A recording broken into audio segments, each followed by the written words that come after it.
উপস্থিত আছে আমাৰ সাংবাদিক জ্যোতিৰ্ময় চক্ৰৱৰ্তী বৰ্তমান ধুবুৰী। জ্যোতিৰ্ময়, কি খবৰ জনাব?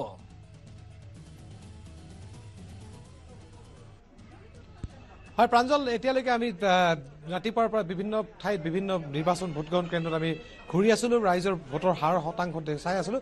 যথেষ্ট পৰিমাণে ভোট হৈছে। এতিয়ালৈকে 11টালৈকে যি তথ্য আমাৰ হাতত আহি পৰিছে, আচলতে 31.52%, 31.52% ইতিমধ্যে পোল হৈ গৈছে। তাৰ ভিতৰত দেখা গৈছে মানকাচৰ দক্ষিণ চালমাৰা সমষ্টি আৰু আনহাতে বিলাচীপাৰা পূব সমষ্টি, ইয়াত প্ৰায় 35%ৰ ওপৰত এইকেইটা সমষ্টিত ভোট পৰিছে।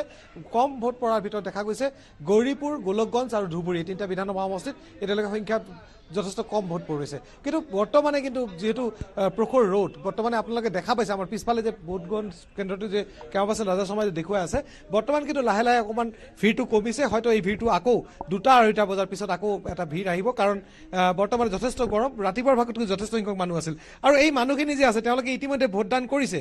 তেওঁলোকে ভোটদান কৰি পেলাই গাছৰ ছায়াত বিদ্যালয়খনৰ বাৰাণ্ডাতে তেওঁলোকে বহি আছে। চাচা, ভোট দিলে? ভোট দিছো। কেনেকুৱা, ভাল লাগিছে না? ভাল লাগছে, ভাল লাগিছে, ভাল লাগছে। এবাৰ কাৰ জয় হ'ব? এইবাৰ কংগ্ৰেছে জয় হ'ব। কংগ্ৰেছে জিকিব। এবাৰ কি কয়? এবাৰ কংগ্ৰেছে জয়ী হ'ব। বিভিন্নজনে বিভিন্ন কথা কৈছে। কোনোবাই কৈছে বদৰুদ্দিন আজমল জিকিব, কোনোবাই কৈছে কংগ্ৰেছ জিকিব। ভোট দিলে কেনেকুৱা এইবাৰ? আছে, ভালে আছে। কোন জিকিব লাগে এইবাৰ? আমাৰতো কংগ্ৰেছে জিতিব লাগে। এইবাৰ কংগ্ৰেছ। আমি যিহেতু গোলকগঞ্জ সমষ্টিত আছো প্ৰাঞ্জল, গোলকগঞ্জ সমষ্টিত আবু তাহেৰ বেপাৰীৰ গৃহ সমষ্টি, তাত অকণমান তেওঁৰ ফালে প্ৰভাৱটো বেছি আমি ইতিমধ্যে দেখা পাইছোঁ। ৰাইজে ভোট দি ওলাই আহিছে, তেওঁলোকৰ পৰা মতামত আমি শুনিছোঁ। আন আন সমষ্টিত আন আন ধৰণৰ মতামত আছে।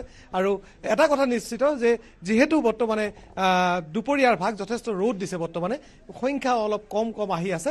কিন্তু মূলতঃ ৰাতিপুৱাৰ ভাগত আমি দেখা পাইছিলোঁ যথেষ্ট সংখ্যক মানুহৰ ভিৰ আছিল, আৰু ৰাতিপুৱাৰ ভাগত যি ভিৰ আছিল সেই ভিৰে কিন্তু এতিয়ালৈকে প্ৰায় 32%ৰ ওপৰত ভিৰ বাঢ়িব, যিহেতু 5 বছৰ